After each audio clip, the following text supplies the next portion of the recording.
Je vous invite donc à faire une lecture dans l'évangile de Marc au chapitre 8, s'il vous plaît. Marc, chapitre 8.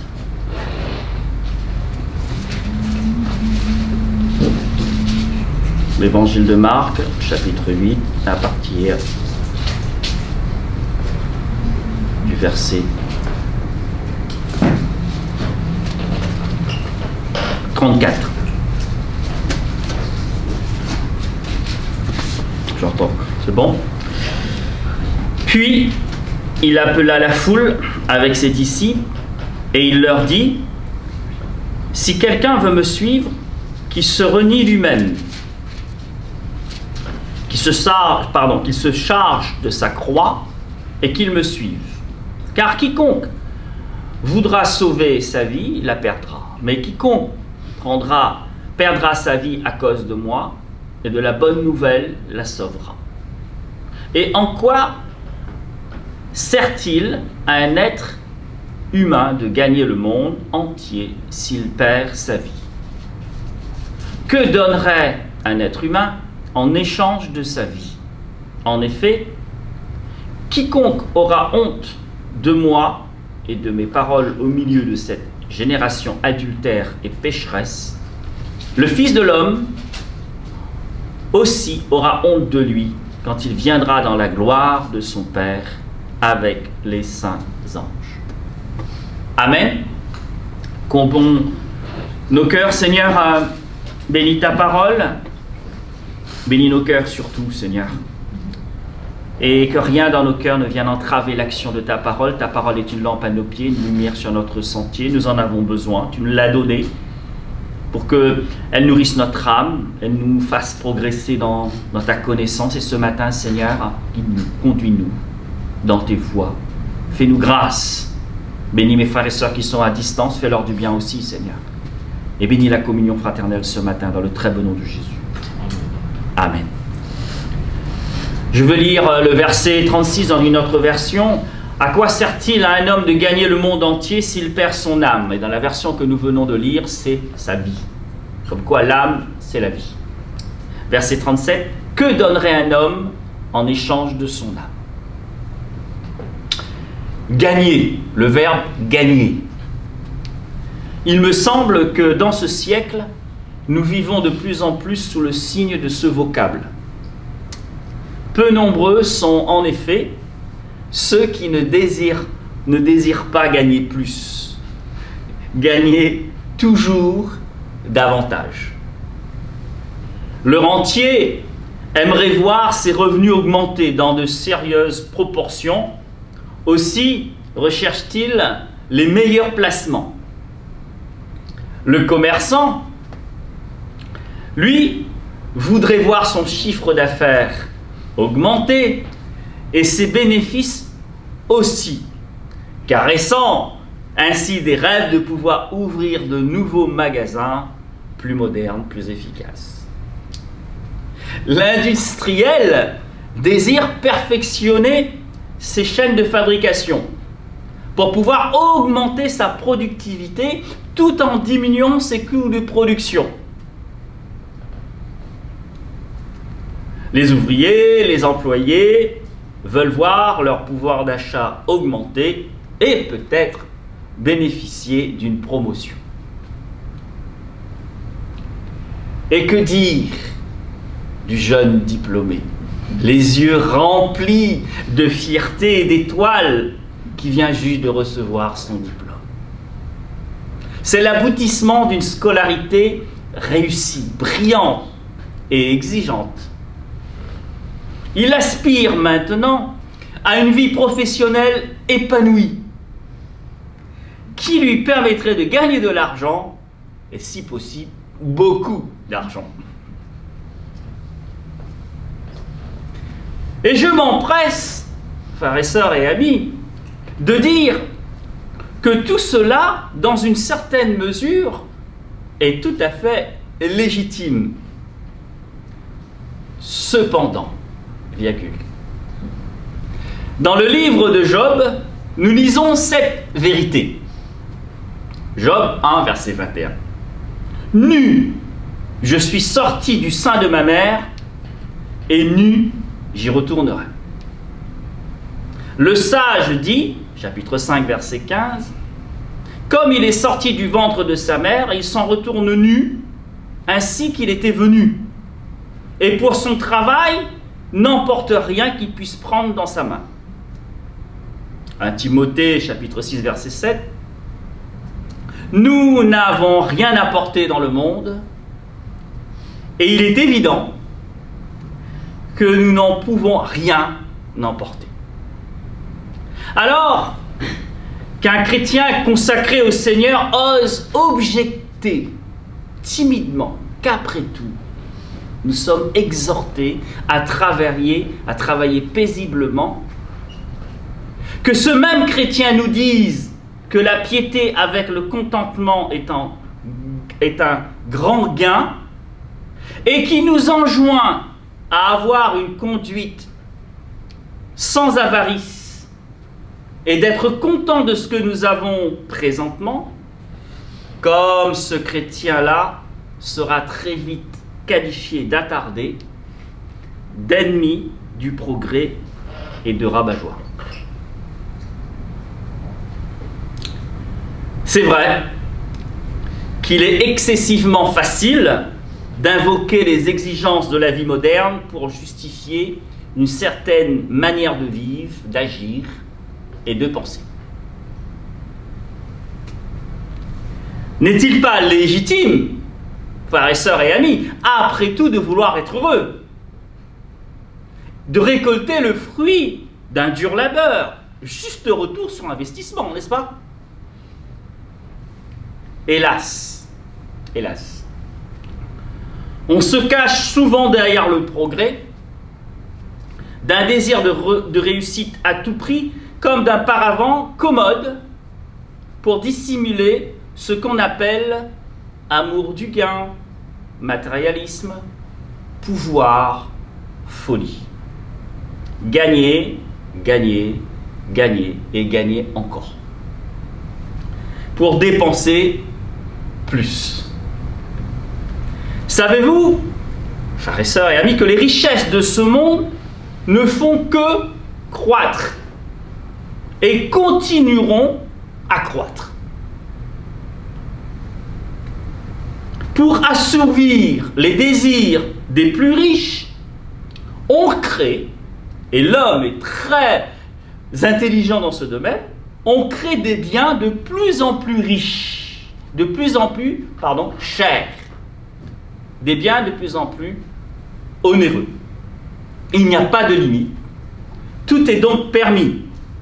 Alors, juste pour votre information, je ne sais pas si vous le savez, la bouteille de la célèbre marque anglaise Goût de Diamant a été vendue pour 1 838 000 euros. C'est une bouteille de champagne.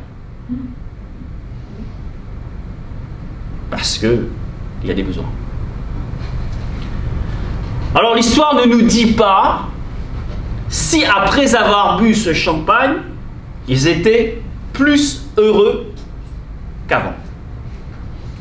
Je n'ai pas la réponse. Mais il n'en reste pas moins que cette bouteille de champagne coûte 1 838 000 euros. Et cette bouteille de champagne, lorsque le reportage montrait la bouteille, c'était dans un yacht. Alors vous pouvez imaginer que le yacht coûtait beaucoup plus cher que la bouteille de champagne. Et le commentateur de dire, il n'y a pas de limite. Il y a des gens qui sont riches, etc., etc. Et il faut pouvoir assouvir leurs désirs.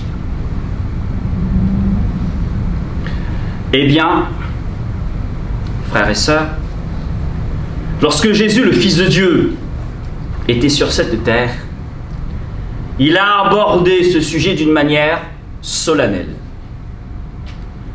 Il a parlé non d'un groupe d'hommes, non d'une collectivité, mais d'un homme, d'un seul homme, qui serait arrivé à gagner le monde entier. Un seul homme est le seul, dans l'exemple, et nous l'avons lu, un seul homme est le seul détenteur de toutes les richesses de ce monde, ou de ce monde. Ce n'est pas une usurpation, mais le fruit d'efforts patients. Pouvons-nous imaginer ce que cela représenterait? Difficile, n'est-ce pas, hein? Alors, à la lumière de la parole que nous venons de lire, nous allons considérer respectivement trois choses. Ce monde, l'âme humaine, ou la vie, et l'impossible échange entre les deux. Alors, que personne ce matin ne se permette de rallier la parole de Dieu, ni même de rejeter cette vérité. Sachez que Dieu n'a pas laissé ni aux savants, ni aux intelligents, ni aux sages, d'ailleurs, à quiconque d'ailleurs, Dieu n'a laissé à quiconque le soin d'éclairer les problèmes de l'âme et du péché, de la souffrance et de la mort. La lumière sur ces sujets cruciaux se trouve dans sa parole. Alors, comme promis, le monde entier, c'est-à-dire la terre entière. Prenons un peu de hauteur. Et que voyons-nous? Nous voyons le ciel, la Voie lactée, l'atmosphère de couleur bleue. Les astronautes qui ont pu s'offrir ce voyage ont dit c'est d'une beauté extraordinaire. C'est bleu. Il y a aussi le règne végétal. Il y a le règne animal. Il y a le règne minéral et ses innombrables ressources, n'est-ce pas?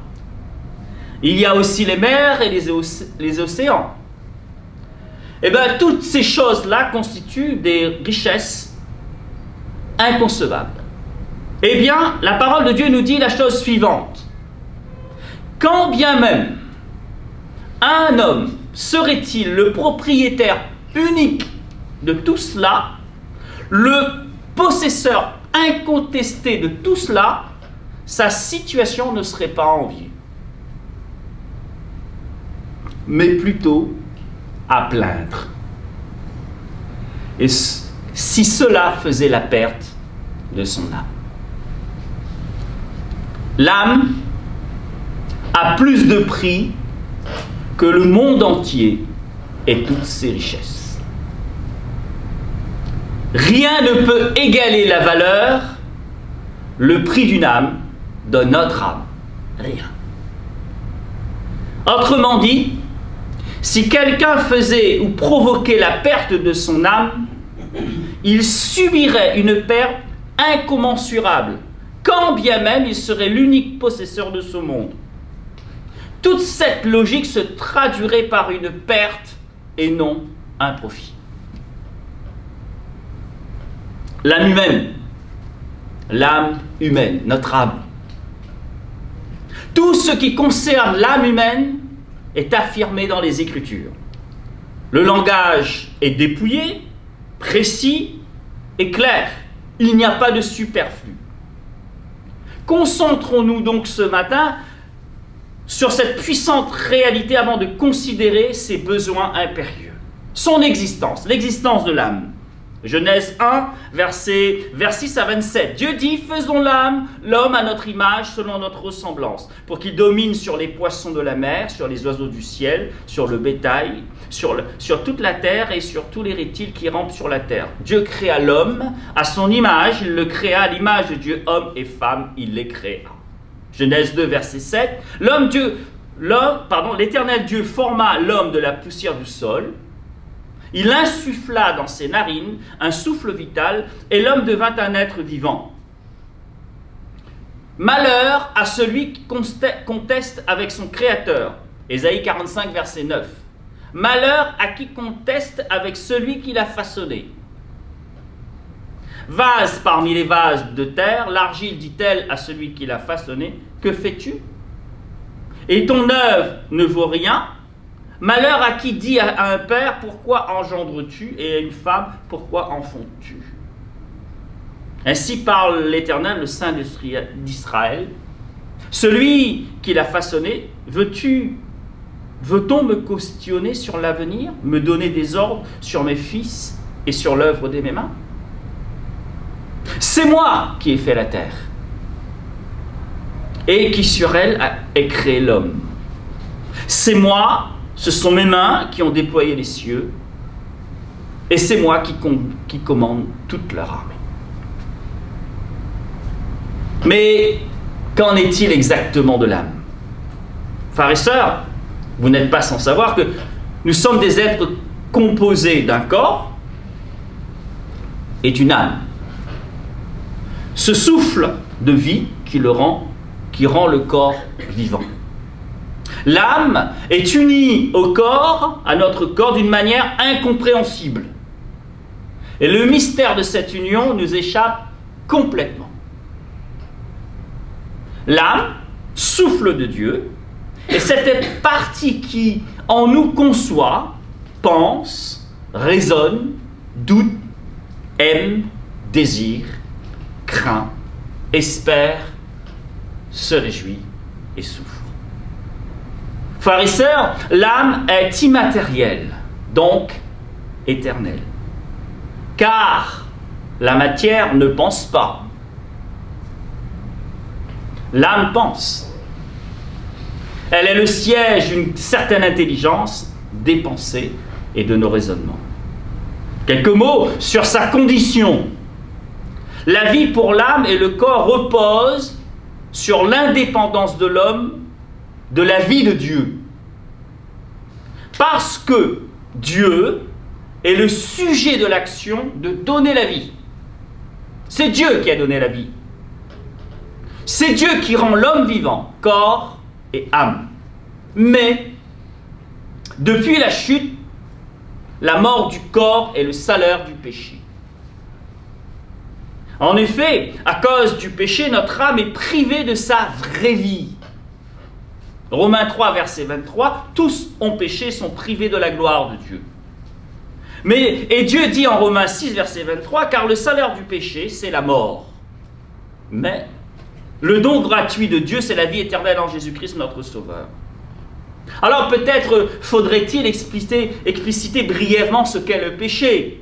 C'est un manque de conformité à la volonté de Dieu. C'est-à-dire être en dehors de la volonté de Dieu, c'est-à-dire vivre dans l'indépendance complète d'avec Dieu, séparé de Dieu.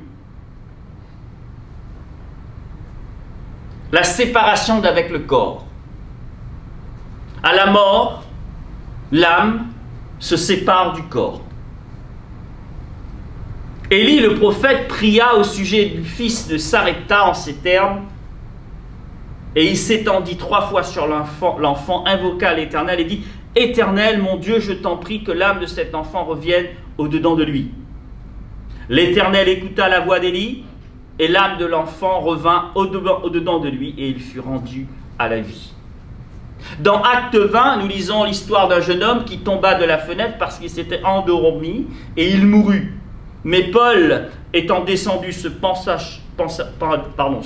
sur lui et prit dans ses bras en disant « Ne vous troublez pas, car son âme est en lui. » Paul pria pour lui et ce jeune homme revint à la vie. Vous devez savoir, frères et sœurs et amis, que l'âme ne cesse jamais d'exister après la mort. Et un exemple, l'apparition de Moïse et d'Élie sur la montagne de la transfiguration. Ainsi donc, la vérité de la survivance de l'âme est amplement enseignée dans la parole de Dieu. Le sujet qui nous intéresse maintenant, c'est la condition de l'âme. Sa condition, frères et sœurs, est en rapport ou dépend de son état moral. Et la Bible déclare qu'il y a une absence totale de mérite moral des hommes qui vivent sur la terre sans Dieu. Psaume 14, verset 2. L'Éternel du haut des cieux regarde les fils de l'homme pour voir s'il y a quelqu'un qui soit intelligent, qui cherche Dieu. Tous sont égarés, tous sont pervertis. Il n'en est aucun qui fasse le bien, pas même un seul. Dès lors, cette âme est morte aux yeux de Dieu. Parce que séparée de lui à cause du péché. Mais, frères et sœurs, dans un sens humain, l'âme ne meurt pas. Même si je dis que du point de vue de Dieu, l'âme est morte, mais c'est une mort spirituelle. Il n'en reste pas moins que être séparé de Dieu, pour Dieu, cette âme est morte. Et d'ailleurs, à ce sujet, Luc nous rapporte une parole de Jésus très édifiante. Luc 9, verset 59. Jésus dit à un autre, « Suis-moi ». Et cette personne répondit, « Seigneur, permets-moi d'aller d'abord ensevelir mon père. » Mais Jésus lui dit, « Laisse les morts ensevelir leurs morts, et toi, va annoncer le royaume de Dieu. » Sachez, frères et sœurs et amis, que c'est là une loi générale de tout ce qui est spirituel. Mais que se passe-t-il pour l'âme qui est morte aux yeux de Dieu? L'âme qui est morte aux yeux de Dieu est à jamais éloignée de sa présence. Et c'est là où le bas blesse d'une blessure mortelle et éternelle. Matthieu 10, verset 28. Ne craignez rien, ne craignez pas ceux qui tuent le corps et qui ne peuvent tuer l'âme. Craignez plutôt celui qui peut faire périr l'âme et le corps dans la géhenne. Et de qui Jésus parlait? Du Dieu le Père. Nous arrivons maintenant à la troisième partie. Dieu nous parle de l'impossible échange entre la richesse de ce monde et l'âme. Que donnerait un homme en échange de son âme? L'âme, notre âme, a une telle valeur que toutes les richesses du monde ne pourraient pas payer. Elle a une valeur infinie aux yeux de Dieu. Le rachat de notre âme. Sachez qu'un homme ne pourra en aucune manière racheter son âme, ni celui de son frère, ni celui de sa sœur, et aucune chose ne peut être donnée à Dieu en échange de son âme perdue. Le rachat réclame une rançon à cause de la dette occasionnée, engendrée par le péché. De quelle rançon s'agit-il? Quelle est la rançon à payer à cause du péché? La réponse, elle est radicale. La mort du pécheur. Voilà la rançon qu'on doit payer quand on pêche. La mort. Le salaire du péché, c'est la mort. La mort du pécheur, voilà la rançon à payer. Mais ce matin, j'ai une bonne nouvelle à vous annoncer. Matthieu 20, verset 28. C'est ainsi que le Fils de l'homme est venu, non pour être servi, mais pour servir et donner sa vie en rançon pour beaucoup. Frères et sœurs, tout a été accompli à la croix. Ésaïe 53, verset 5, mais il a été transpercé à cause de nos crimes, écrasé à cause de nos fautes. Le châtiment qui lui donne la paix est tombé sur lui, et c'est par ses meurtrissures que nous sommes guéris. Là, Ésaïe parle de meurtrissures causées à cause du péché au niveau de l'âme et aussi du corps. Par son sacrifice à la croix, sa mort expiatoire, Christ paie la rançon et nous réconcilie avec Dieu le Père. C'est un acte d'amour avant tout. Romains 6, verset 23, car le salaire du péché, c'est la mort, mais le don gratuit de Dieu, c'est la vie éternelle en Jésus-Christ notre Seigneur. Frères et sœurs et amis, cette vérité que je viens de citer est toujours valable. Le salaire du péché, c'est la mort. Aussi fallait-il que quelqu'un meure à notre place. C'est là le principe de la justice divine, la rétribution. Mais pourquoi Dieu a-t-il fait cela? Par amour pour l'humanité. Et nous le connaissons, ce verset. Jean 3,16. Dieu a tant aimé le monde qu'il a donné son Fils unique, afin que quiconque croit en lui ne périsse point, mais qu'il ait la vie éternelle. Dieu, en effet, n'a pas envoyé son Fils dans le monde pour qu'il juge le monde, mais pour que le monde soit sauvé par lui. Alors, verset 18, celui qui croit en lui n'est point jugé, mais, celui qui ne croit pas est déjà jugé, parce qu'il n'a pas cru au Fils unique de Dieu. L'amour de Dieu est l'expression de sa bonté en faveur des pécheurs. Dieu a manifesté son amour pour les pécheurs par le don de son Fils, afin que son Fils bien-aimé devienne leur sauveur. Ainsi donc, Dieu peut faire grâce à celui qui accepte par la foi le sacrifice accompli par son Fils à la croix. La grâce de Dieu, c'est l'amour divin librement manifesté envers les pécheurs coupables et indépendamment de leur mérite. C'est par la grâce que nous sommes sauvés, par le moyen de la foi en Jésus-Christ, c'est un don de Dieu. Éphésiens 2, verset 8. Ainsi, sommes-nous réconciliés avec Dieu par le Fils, qui a tout accompli à la croix, parce qu'il a payé par sa mort la rançon de notre rachat. Cette grâce qui coule de la croix est la source du pardon du péché. Mais qu'adviendra-t-il de celui qui refuse de mettre sa foi en Jésus-Christ? Je ne sais pas si vous l'avez noté, le verset utilise un petit mot. Mais celui qui ne croit pas est déjà jugé. Déjà. Parce qu'il n'a pas cru au nom du Fils unique de Dieu. Et j'aimerais attirer votre attention là-dessus. Frères et sœurs, nous devons savoir que ce monde est déjà jugé par Dieu. Ça y est, c'est fait. Et nous savons que les desseins de Dieu s'accompliront certainement.